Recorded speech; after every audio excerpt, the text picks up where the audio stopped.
Welcome to all my dear student BSc second year के छात्रों। पिछले लेक्चर में एक पॉइंट छूट गया था, उसको अभी अपन इसमें कंप्लीट करते हैं। जैसे मैंने यहाँ पे लिखा था आपका एपिकोटाइल पार्ट और यहाँ पे लिखा था हाइपोकोटाइल पार्ट। ठीक है, इसका उपयोग कैसे करते हैं अपन? जब सीड का जर्मिनेशन होता है, सीड से नए प्लांट बनते हैं और सीडलिंग प्लांट बनता है, तो उस समय अपन देखते हैं कि यदि एपिकोटाइल भाग में ग्रोथ हो रही है, ठीक है, केवल क्या किसमें हो रही है? एपिकोटाइल भाग में ग्रोथ हो रही है। तो इस एपिकोटाइल भाग में ग्रोथ होने के कारण जो जर्मिनेशन आपका नजर आता है, सीड जर्मिनेशन जो टाइप आपके आपके पास आते हैं, जर्मिनेशन शो होता है, वो जर्मिनेशन क्या होता है? हाइपोजियल प्रकार का जर्मिनेशन यहाँ पर शुरू होता है।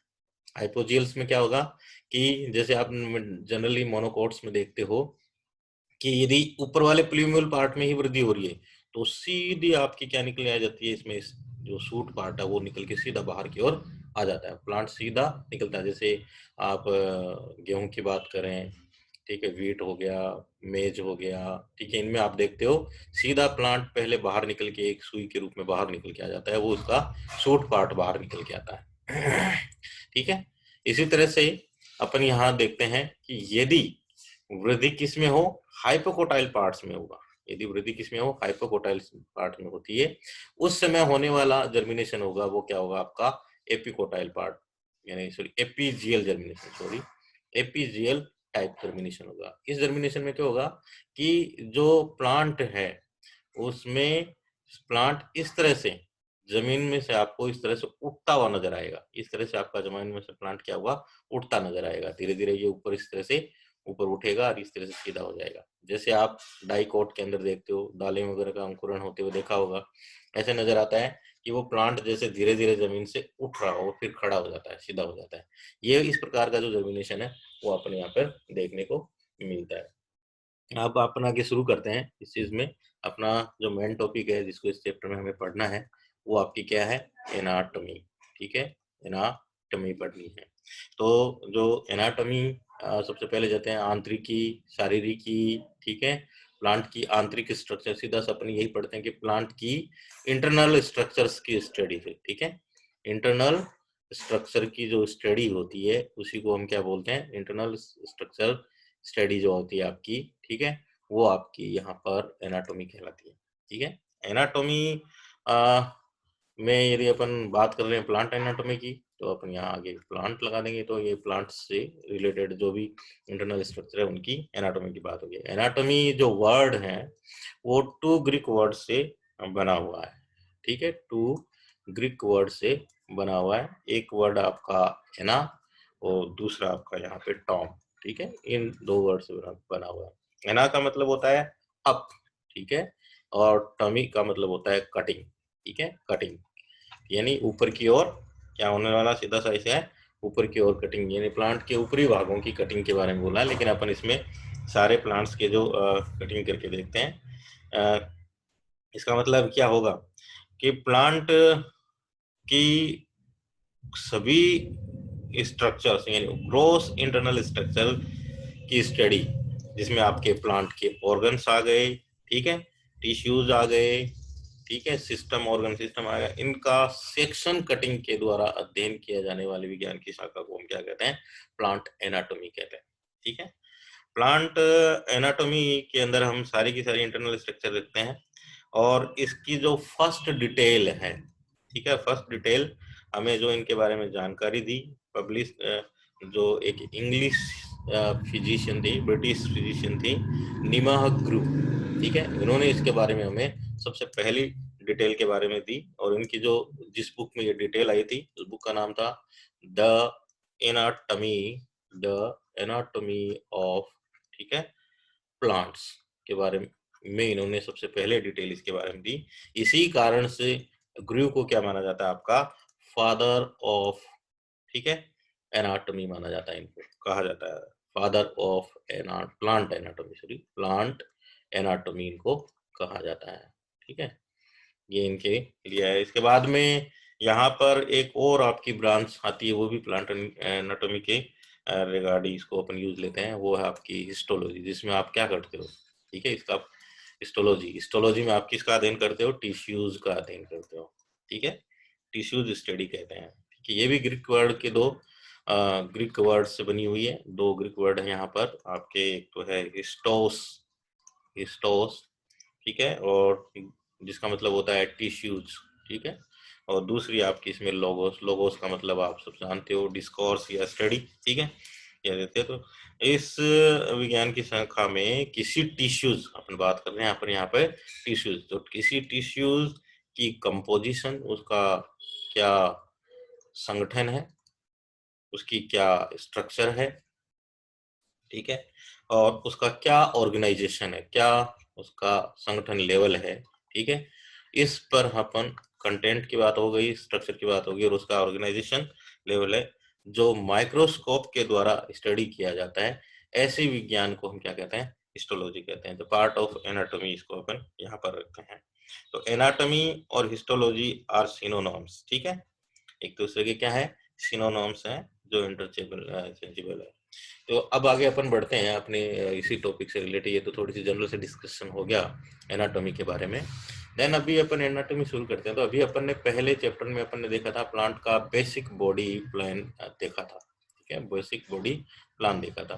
तो बेसिक बॉडी प्लान में अपन देखेंगे एक जो प्लांट बॉडी है, ठीक है, एक जो प्लांट बॉडी है उसमें आप देखोगे उसके जो मेन टू पार्ट्स दिखे अपन ने, एक तरफ सूट था, एक तरफ इसमें क्या रूट था, ठीक है। सूट से क्या बनती है आपकी, आपको पता है, सूट से आपकी लीव्स, ठीक है, प्लस यहाँ पर स्टीम बनता है। रूट से आपके दो टाइप की रूट बन जाती हैं, टेप और आपकी फाइब्रस रूट्स बन जाती हैं। तो ये चीज अपन ने इसकी बेसिक बॉडी प्लान में देखा था, ठीक है। अभी अपन चलते हैं इंडिविजुअल एक एक स्ट्रक्चर के ऊपर बात करते हैं, और साथ में अपन इंटरनल इंटरनल स्ट्रक्चर्स की बात भी इसके अंदर करते जाएंगे कि इनके अंदर कैसी कैसी इंटरनल स्ट्रक्चर्स हमें यहाँ पर देखने को।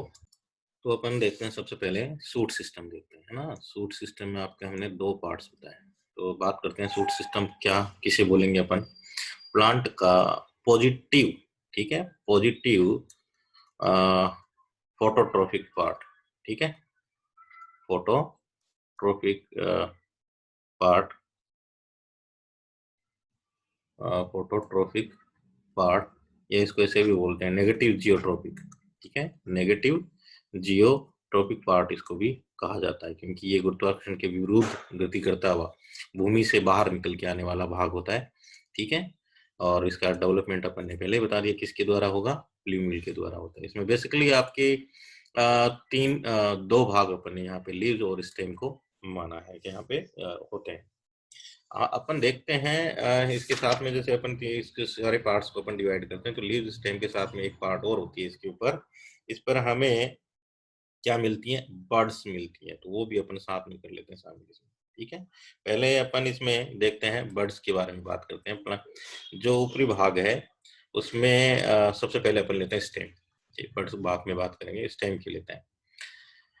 सूट सिस्टम का मेन पार्ट जो स्टेम होता है, स्टेम में आप देखोगे किसका बना होता है, ये नोड व इंटरनोड का बना हुआ भाग होता है, नोड व इंटरनोड से बना पार्ट होता है। आप देखोगे इस तरह से, इसमें आप ये एक तना जिसमें जगह जगह पे आपको क्या मिलेंगे, जॉइंट्स मिलेंगे, ठीक है, इस तरह से क्या मिलेंगे, जॉइंट्स मिलेंगे, और इन्हीं जॉइंट्स के ऊपर क्या निकलती है आपकी, ये लीव्स निकलती है। यहाँ पे इस तरह से क्या निकलेंगी, लीव्स निकलेंगी। तो ये जो पार्ट है यहाँ से लेके यहाँ तक का जो पार्ट है वो क्या कहलाता है आपका, कहलाता है आपका इंटरनोड कहलाता है, पर्व कहलाता है। और दो पर्व जहाँ पे जुड़ते हैं उस स्थान को हम क्या बोलते हैं, नोड कहते हैं, ठीक है। नोड वाले हिस्से पर ही सारी जो भी प्लांट्स की डेवलपमेंट होने की वाली संरचनाएं जो प्लांट में बनेंगे, जैसे लीव्स हो गया, ठीक है, इन सभी का निर्माण करने का कार्य इन्हीं के द्वारा, इन नोड पे मौजूद जो मेरिस्टेमेटिक टिश्यू होगा वो होगा। यदि कोई लेटरल ब्रांचेज निकल रही है वो भी इन्हीं के द्वारा निर्माण किया जाएगा, ठीक है। तो बेसिकली आपका ये इसमें स्टेम पार्ट होगा। स्टेम जो होता है वो आपका कास्टीय भी हो सकता है इन द ट्री प्लांट्स में, ठीक है, और अदर जो श्रब टाइप प्लांट उनके अंदर आपको वुड ही मिल सकता है। इसके अलावा हर्बेसियस प्लांट जो होते हैं उनके अंदर भी आपको ये क्या मिलेगा, सॉफ्ट अवस्था में मिलता है। कई बार स्टेम जो होता है वो अंडरग्राउंड हो जाता है। जनरली अपन कहते हैं कि ये एरियल पार्ट होता है, हवा के अंदर रहता है, लेकिन कई बार स्टेम क्या हो जाता है आपका अंडरग्राउंड हो जाता है और उस पे भी जड़ें निकल आती हैं। इस प्रकार के अंडरग्राउंड स्टेम पार्ट को हम क्या कहते हैं, राइजोम्स कहते हैं। ठीक है, और ये इसमें आपके जो टिश्यूज हैं उनके ऊपर अपन आगे फर्दर बात करेंगे। इसमें कौन कौन से टिश्यूज जो मेन इंपॉर्टेंट टिश्यूज हैं वेस्कुलर सप्लाई से रिलेटेड इसके अंदर हमें वेल डेवलप्ड अवस्था में मिलते हैं। स्टेम पे कभी भी आपको रूट केप जैसी स्ट्रक्चर नहीं मिलेगी, जिसकी भी अपन आगे बात करेंगे। रूट केप नहीं मिलता है इनके ऊपर, ये सीधे आगे करते हैं। इसके बाद में आता है आपका सेकंड पार्ट, इसमें जो है लीव्स लेते हैं। ठीक है, लीव्स की स्ट्रक्चर की बात करें तो लीव्स एक एक्सपेंडेड पार्ट प्लांट के ऊपर, एक्सपेंडेड फैला हुआ भाग जो कहाँ पे मिलता है आपका, इन पर्वत संधियों पे मिलता है, नोड्स के ऊपर मिलता है। कभी कभी ये रंग, जनरली ये क्या होता है आपका कलर होता है, ग्रीन कलर की होती है। इसके अलावा दूसरे कलर भी इनके अंदर मिलते हैं कभी, और इन्हें एक नाम और दिया गया है फिलोपोडियम। इनको क्या बोलते हैं अपन, लीव्स को क्या कहते हैं, एक नाम और दिया गया फिलोपोडियम भी इनको कहा जाता है। जिनका मुख्य कार्य क्या है, प्रकाश संश्लेषण द्वारा भोजन का निर्माण करना होता है। एक लीव्स को अपन 3 पार्ट्स में बांट सकते हैं। एक लीव्स को अपन क्या कर सकते हैं, 3 पार्ट्स में इसका बांट सकते हैं। सबसे पहला इसका लीफ बेस। ठीक है, जैसे अपन यहाँ पर डायग्राम देखें तो जो लीफ है उसके डायग्राम में देखोगे आप इस तरह से। ठीक है, ये एक पार्ट है जो प्लांट से चिपका रहता है, ये एक लीफ आपकी टिपिकल। ठीक है, इस लीफ में यहाँ पर ये चिपका रहता है। ये हिस्सा जो प्लांट ब्रांच के साथ में अटैच होता है उसको हम क्या बोलते हैं, लीफ बेस बोलते हैं। इसको हम लीफ बेस बोलते हैं। इसका दूसरा नाम क्या हो जाता है आपका, हाइपोपोडियम। इसको हाइपोपोडियम भी कहा जाता है। इसके बाद में लीफ का एक लंबा, ये यहाँ से लेके जो लीफ का एक्सपेंडेड पार्ट होता है, ठीक है, पिन्ना जिसको पर्णपिन्ना बोलते हैं, वहां तक का जो हिस्सा होता है, ब्लेड, लीफ ब्लेड होता है, वहां इसको ज्वाइंट करने वाला हिस्सा होता है, वो आपका क्या कहलाता है, पीटियोल कहलाता है। ठीक है, और पीटियोल भाग को हम क्या बोलते हैं, मीजोपोडियम बोलते हैं, मीजोपोडियम कहा जाता है। इसके अलावा आपका ऊपरी पर्णफलक पार्ट जिसको अपन लेमिना कहते हैं, लीफ ब्लेड भी कहते हैं, इस हिस्से को अपन क्या बोलते हैं, एपिपोडियम कहते हैं। एपिपोडियम कहता है, जो प्रकाश को डायरेक्टली रिसीव करता है और प्रकाश को सहायता से क्या करता है, वो प्रकाश संश्लेषण की प्रक्रिया करता है। तो ये लीफ के अंदर की संरचना है। इसके अलावा लीफ के ऊपर आप देखोगे कि जो लीफ के अंदर हमें शिरा विन्यास जो जाइलम है उसका विन्यास अपन यहाँ पर देखेंगे तो हमें शिरा विन्यास रूप में मिलते हैं, जिसको अपन क्या बोलते हैं, वेनेशन कहते हैं, शिरा विन्यास कहते हैं। वो आपको मोनोकोट के अंदर देखते हो तो आपको कैसा मिलता है, समांतर प्रकार का, पैरेलल प्रकार का। जबकि यदि अपन डाइकोट की बात करते हैं तो कैसा मिलता है आपका, एक तो होगा मेरा पैरेलल प्रकार का, ठीक है, और दूसरा आपका इसमें क्या हो जाएगा, रेटिकुलेटेड आपका, ये आपका डाइकोट में मिलता है, और वेनेशन, ठीक है, और ये आपका किसमें मिलता है, मोनोकोट में, इसमें वेनेशन प्रकार का मिलता है। तो ये आपके लीफ के अंदर में। दूसरा अपन तीसरा जो पार्ट लेते हैं अपन वो लेते हैं बड लेते हैं। बड के अंदर आप देखोगे, लीफ बड के अंदर आप देखते हो कि यहाँ पर लीफ बड के अंदर, सॉरी लीफ बड के नहीं, जो स्टेम के सूट पार्ट में पाए जाने वाली जो बड्स होती हैं उनकी अपन बात करें तो इनके अंदर हमें बेसिकली 3 प्रकार की बड मिलेगी। यहाँ पे क्या मिलेंगी, हमें 3 प्रकार की बड मिलेंगी, उनकी अपन बात करते हैं। 3 टाइप बर्ड्स यहाँ पर हमें दिखेगी। नंबर 1, पहली बड आपकी एपिकल बड। ठीक है, ये हमेशा प्लांट के शीर्षक भाग पर मौजूद होती है और ये लगातार शीर्ष की ओर वृद्धि कराने के लिए जिम्मेदार होती है, प्लांट की लंबाई में वृद्धि कराने के लिए जिम्मेदार होती है। दूसरी इसमें जो बर्ड्स मिलती हैं वो मिलती हैं आपकी एक्सिलरी बर्ड्स मिलती हैं।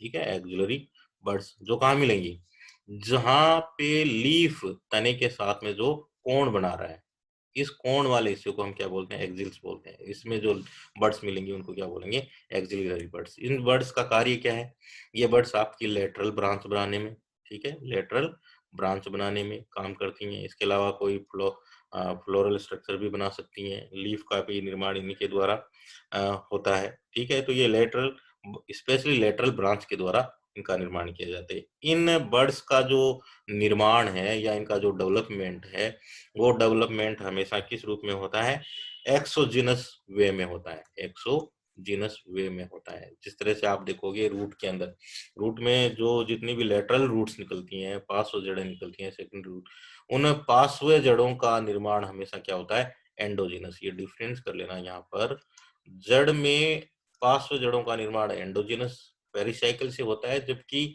यहाँ पर स्टेम के ऊपर इन लेटरल बड्स का निर्माण किनके द्वारा, किस थ्रू होता है, एक्सोजिनस तरीके से होता है, जो आगे चल के आपकी लेटरल ब्रांचेस का निर्माण करती हैं। इसके अलावा आपकी तीसरी जो टाइपें हैं वो एसेसरी बर्ड्स होती हैं, एसेसरी बर्ड्स होती हैं जो प्लांट के अंदर हमें मिलती है। हालांकि इनका भी वही काम है, अपन लेटरल रूट्स बनाना। इसके अलावा कई बार कोलाइन स्ट्रक्चर जो स्तंभ पे मिलती हैं, कई बार जड़ें बनाने का इनका कार्य इनके द्वारा किया जाता है। जैसे एग्जाम्पल के लिए शकरकंद में या पत्तियों के जो फोलियर पार्ट होते हैं उनमें, जैसे क्लेंचो कलिकाएं ये निकलती हैं। बरगद और पीपल के अंदर आप इन कलिकाओं को कलिकाएं जो है कलिका सल्कों और बड़ स्केल से ढकी रहती हैं। तो ये आप इनको अंदर देखते हैं। तो ये इसमें आपके 3 पार्ट हो गए, शूट सिस्टम में आपके 3 पार्ट में। पहला हो गया लीव्स, दूसरा आपका स्टेम और तीसरा आपका बर्ड्स इसके अंदर अपन लेते हैं। ठीक है। देन अभी अपन इनकी इंटरनल स्ट्रक्चर की इंडिविजुअल बात भी इसके अगले चैप्टर में करेंगे। रूट सिस्टम में तो आपको मैंने क्लियर कर ही दिया कि यहाँ पर रूट सिस्टम रेडिकल से बनने वाला सिस्टम होता है, और प्राइमरी रूट्स के आधार पर अपन इसको डिवाइड करते हैं। प्राइमरी रूट्स यदि थ्रू आउट लाइफ में मौजूद हैं और इस पे ही सेकेंडरी रूट निकलती हैं, तो टेप रूट, मूसलाबुल और या फाइबर्स रूट इसके अंदर आपको पाई जाती हैं, मिलती हैं। इनके ऊपर आप देखोगे, रूट्स के ऊपर आपको क्या मिलेगा, सुरक्षा प्रदान करने के लिए एक अलग से क्या मिलेगा आपको, टिश्यूज का पार्ट मिलेगा जिसको आप कैलिप्ट्रा कहते हैं। ठीक है, मूल गोपक जिसको बोलते हैं, जो तने में नहीं मिलता है, वो यहाँ पर आपका पाया जाता है। ये पॉजिटिवली जियोट्रोपिक होती है, ये पॉजिटिवली, क्योंकि भूमि की ओर इनकी वृद्धि होती है, तो ये पॉजिटिवली जियोट्रोपिक होती है, नेगेटिवली फोटोट्रोपिक होती है। ठीक है, जियो पॉजिटिवली जियोट्रोपिक होती है। ठीक है, और डियोट्रोपिक ये होती हैं। नेगेटिवली आपकी क्या मिलती हैं, ये फोटोट्रोपिक होती हैं, प्रकाश से दूर इनकी वृद्धि मिलती है आपकी। ठीक है, प्रकाश से दूर इनकी वृद्धि मिलती है। आप देखोगे कि इनके ऊपर मैंने जैसे बताया रूट कैप मिलता है, तो रूट कैप आपको इसमें सिंगल रूट कैप भी मिल सकता है, जो केवल इसके शीर्ष भाग पर मौजूद होगा, जहां से रूट की जो प्राइमरी रूट है उसके ऊपर आपके यहाँ का शीर्ष पार्ट उस पर मिलेगा। सेकेंडरी रूट इनके ऊपर भी मिलेगा। लेकिन केवड़े के अंदर क्या मिलेगा, आपका मल्टी रूट कैप उसके ऊपर मिलेंगी। ठीक है, मल्टी रूट कैप इनके अंदर आपकी इसके अंदर पाई जाती है। बाकी रूट के बारे में आपकी बताई दी। रूट पे भी कई बार बर्ड्स जैसी संरचना बनती है, उन बर्ड्स को अपन क्या बोलते हैं, रेडिकल बर्ड्स या कोलाइन बर्ड्स इनके ऊपर अपन कहते हैं। जैसे अल्वेजिया लेबेक की जो जड़ें हैं उनके ऊपर सिसम है, अल्बर्जिया सिसो, उनकी जो जड़ें हैं उनके ऊपर आपको कई बार बर्ड्स का डेवलपमेंट जो आगे चल के तने का स्टेम का निर्माण करती है। इस तरह से बर्ड इनके ऊपर भी आपकी मिलती है। Thank you so much.